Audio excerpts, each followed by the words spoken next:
Don't you agree that grandmothers teach us the best hacks? Like making the most comforting meals with ingredients that always taste fresh. Preserving food in the kitchen came as second nature to grandmothers, so let's get into some hacks they used. One of the biggest issues with getting bananas is the ripening process. Sometimes it takes too long for them to get to where you want, and you end up needing a snack. Other times, they ripen way too much at a fast pace, and then the snack appeal goes down.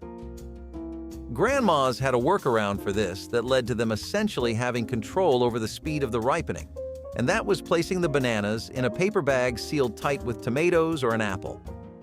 This would let them ripen much faster, and once you get used to the time frame, you can take them out right when they are at the stage you want. A pretty great hack for people who want their bananas at that just right stage where the texture and the taste both work.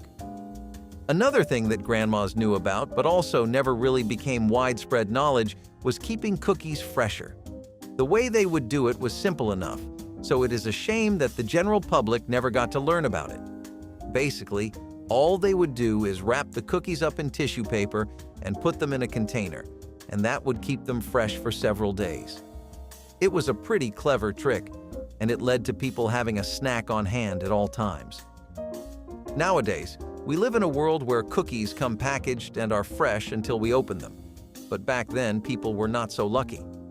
Especially if home-baked cookies were a tradition in the household, that is, until most families started adopting this after learning it from their mom's mom.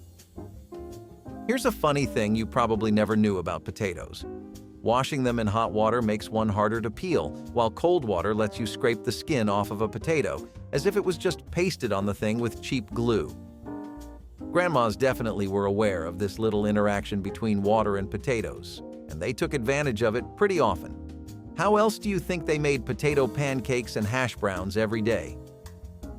Anyway, the science behind this is pretty simple too. Once you remove the excess starch, potatoes get surprisingly easier to peel. The next time you struggle with peeling potatoes, try soaking them in cold water before coming back to finish. You might be pretty surprised at what you find. This next one will also be something you had not thought of before, but actually makes a bit of sense if you think about this. The hack this time is to place a wooden spoon over a pot to prevent the water from boiling over. You might think that sounds like a child's trick or something you would read in a bad Instagram post, but it is a pretty real maneuver that has saved many stews. The idea here is that since the spoon is cooler, when the bubbles rise up, they condense back into water. Plus, it stops bubbles from overflowing because it pushes them back. We realize that can be a little hard to imagine though, so you can give this a try and see for yourself. Speaking of saving dishes, an unfortunate victim prone to getting wasted is cake. Of all varieties, really: fruit cake, sponge cakes, angel cakes, buttery vanilla ones, and thick, rich chocolate ones. Sometimes a cake just goes stale, even if it was the best thing you had that day, or even all week. Luckily, if you ever noticed your grandma doing this or heard her talk about it, and you would have if you were in the kitchen a lot as a kid, cheesecloths come in handy. Wrapping stale cake in cheesecloths and then heating it for just a little while was actually an incredibly helpful hack that helped revive the cake completely. It was not completely fresh, but it was about as close as the cake was going to get. This worked even better if you had a microwave. Sometimes they would even soak the cloth in alcohol and then wrap it, and they swear it works better that way too. A neat trick that grandmas picked up during the Depression era was how to make a cake with some pretty impromptu ingredients. They would often replace things like flour, and in this case, replacing buttermilk with regular milk and some vinegar ensured that they could still make a pretty decent and fluffy cake even if they did not have all the ingredients. This led to some pretty good recipes like the Depression cake or angel cakes, and each of them were just as good as they usually would be. In fact, it would often be hard to tell anything was replaced. Most people who have had zero cooking experience in their life would notice that the cake is not as thick or rich as before, whereas a trained eye may be able to tell after a few tastes that something might be amiss. It is a good thing we are on the topic of making a cake in some slightly compromised ways, because this next one is just that. This is also an oldie from the recession, but it works pretty well now too when you find yourself short on ingredients and high on cravings. What this did was take out the need for a chocolate mix It would instead use the coffee as a base, and yes, granted, the consistency was not exactly the even, but it definitely tasted pretty chocolatey. Even grandmas couldn't work magic, though it often seemed that way. For times like these, a low-effort backup like this made things easier. Another thing that people would run off fairly commonly is egg whites, and eggs were a luxury that not everyone could just choose to afford. Yet, how do you go on and start your day without one of the building blocks of American nutrition? Everything about breakfast culture in the United States has eggs taking the center stage. So what does one do? Grandmas found a neat hack where they used aquafaba instead of egg whites, and it worked out well enough too. Aquafaba is essentially liquid from things like canned chickpeas, and it can fill in for scrambled eggs if you give it a shot. 3 tablespoons of aquafaba was essentially equal to 1 egg, and a can of chickpeas could give you around 1, 2, or 3, 4 a cup of this stuff. That is a pretty good deal, and it also adds a whole new layer of detail and use to your chickpeas that was not there before. This one works your brain a little because it seems cartoonish in nature, but it actually works surprisingly well. Have you ever heard of cutting a cake cleanly with unscented dental floss instead of just a simple knife? While grandmas could obviously cut with both and give you a perfectly sliced cake, sometimes that pesky kitchen knife would be a bit too hard to find. Instead of rummaging through everything in the kitchen hoping to find it, what they would instead do is use the dental floss to cut through the cake. Apparently, if you had the proper technique, then it would go through like butter. Guess a lifetime of baking and cooking gives you all sorts of neat perks you can use in the kitchen, right? The idea was to wrap the dental floss around the cake and hold it tightly with both hands. Then, you would just pull in opposite directions and it would cut the middle of the cake, giving you 2 perfect layers. In particular, Oral-B Glide and CVS Unwaxed Floss were pretty amazing for this. When you deal with stuff like peppers or jalapenos, you are bound to get your hands smothered in chili oil. This is especially a pain if you are sensitive and sneeze easily, or if you are clumsy and are prone to touching your eyes with those same hands, both of which are some pretty inconvenient circumstances, especially in the middle of cooking. Luckily, most home chefs' grandmas knew how to work around this one too. Rubbing your hands with oil, like coconut, olive, or canola oil, removes chili oil from your skin. You might be wondering what magic oil has that water does not. What makes it particularly suited for getting rid of chili residue from your hands is that peppers tend to be more soluble in fat than water. A nice even coating of the stuff can go a long way when it comes to protecting your skin, eyes, and your sanity while handling some heavy heat ingredients. To support your cutting board and prevent injuries, grandmas would often place a damp cloth or paper towel underneath to stop it from slipping. This is something they would often do when teaching their family or grandchildren to handle knife work, usually when they would first begin drilling cooking 101 lessons into their skull. It makes no sense to introduce someone to the kitchen if they end up cutting themselves and never wanting to cook again.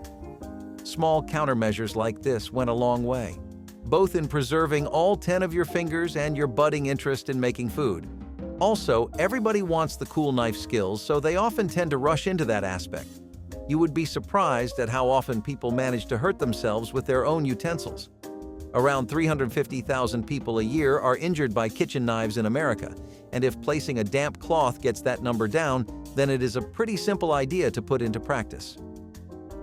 Speaking of preservation and prevention, have you ever had a bad case of your brown sugar going hard and ending up completely wasted? Well, after you hear about this hack, you will never have to deal with pesky issues like that ever again. The idea is to place brown sugar in a container with a slice or piece of white bread, both of which work fine. The quick wittiness this time is that white bread contains a lot of moisture. So when the brown sugar starts getting hard, the molasses in, it absorbs the moisture from the bread. This leaves the bread hard and the sugar soft, and you just need to keep replacing the bread as per your needs every week or few days.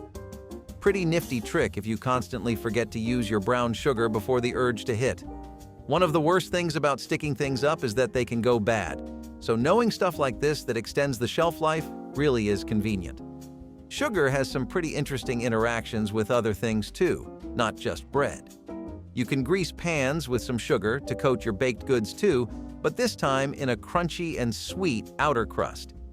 If you are the type of person who really enjoys having their food crunchy or at least have some kind of crisp to it, then this is a hack for you.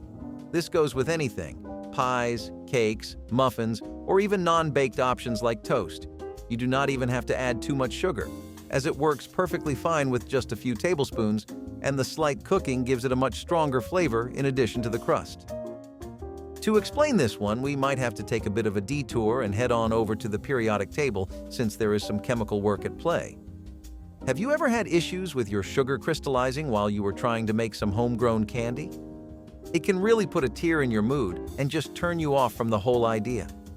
After all, any candy you would need or want is a convenience store away. There is something about homemade candy that just on a deeper level though, and leaves you with less of a stomachache once you inevitably binge. So how do we get around this dilemma? If you just add a bit of lemon juice to your sugar, then it'll get broken down and be that much less likely to form crystals. This is all because of the wonderful substance known as citric acid that lemon juice tends to have in bucket loads. This acid breaks down the sucrose in sugar into glucose and fructose, and those just are not crystal material. Now you know, and now you can make some killer candy without worrying about any pesky inconveniences. Wait a minute though, did you think that was all lemon juice was good for? It actually helps you keep your apples fresher too. We all hate the dreaded browning stage that we have become so used to seeing with apples, and that kind of makes them this must-finish-on-the-spot ordeal that a lot of people do not like dealing with. Sometimes you do not feel like a whole apple, but it is not exactly something you can typically store away in the fridge, unless you know this trick with just a sprinkle of lemon juice, which actually really does help slow down the browning process. You might wonder, where did grandmas learn all these tricks? Did they find them in old cookbooks, or perhaps in weekly gatherings where they shared kitchen secrets? Or did they just stumble on it after years of experimenting and messing around in the kitchen? Either way, thank God for their discoveries, since putting them into use means wasting a lot less. Since the theme of the list so far seems to be hacks that make kitchen life easier and the life of things in the kitchen longer, a good one to talk about now is how to freshen up those limp vegetables. The ones that have more or less wilted away now and are just sitting there in your inventory, dying out, taking up space, not even being used because they seem to be past that stage. Things like lettuce can easily be brought back to life though. With some scissor work, ice water, and just a little bit of time, they are good as new. All you need to do is get rid of the parts you do not need, basically trim areas that are too wilted. Then just place it in a large bowl of ice water, pat it dry, and continue using as you would. It works literally every time. There is this really convenient little product called Food Soft Silica Gel, and investing in a packet might turn your life around completely. If you find yourself cooking cookie or ornate baked treats, or if you just use frostings often, then this goes doubly for you. Silica gel as a preservant works for things besides food too, as you can also use it to take care of tarnish on your jewelry or silverware. It is important to mention that you should not try this with bread because you risk rupturing the packet, and the gel itself is not edible or safe to eat. It does work to keep all your oven creations as fresh as the moment you take them out. So try it out and let us know if it helps you. And if it does, you know which family member to thank.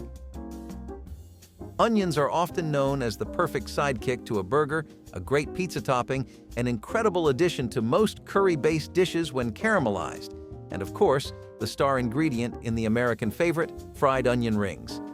Yet in their base form, they are also known for having one heck of a smell. Onions can be pretty pungent and have a very strong flavor, which is often a bit too overbearing for some people. You can navigate your way around this and turn it into something much easier to digest by just soaking it in cold water for a while. By a while, we mean no longer than 5 to 10 minutes, as anything more than that will weaken the flavor too much. If your goal is to reduce the strong odor and soften the flavor, you'll be surprised at how effective an ice bath is for onions. Grandmas were resourceful in every sense of the word. Nothing went to waste, from chicken scraps to bacon fat. These are the same people that just taught you and us that you can literally swap out egg whites for chickpea liquid, so go figure. Anyway, Another masterclass in making the most out of the least from them is freezing over any tomato paste you did not use.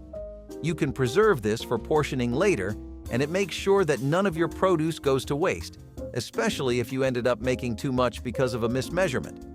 Let's be honest, that happens to the best of us as much as it happens to the worst. No sense in wasting precious food, though, and if you agree, then a hack like this might serve you well. Need your toast buttered up quick? Maybe you need to catch that bus to college, or it is starting to get pretty late on that early morning shift you swore you would turn in for. Sometimes people just do not have enough stock in the clock to wait around for refrigerated butter to soften, warm up, melt, and then be suitable as a spread. You can speed up the whole process by just warming up a bowl and placing your butter in that. This helps it become smooth, soft, and perfect for spreading, so the next time you are in a rush, be sure to give this one a try. And that wraps up some of the most innovative granny hacks. Comment down your favorites, subscribe, and let's keep these memories alive.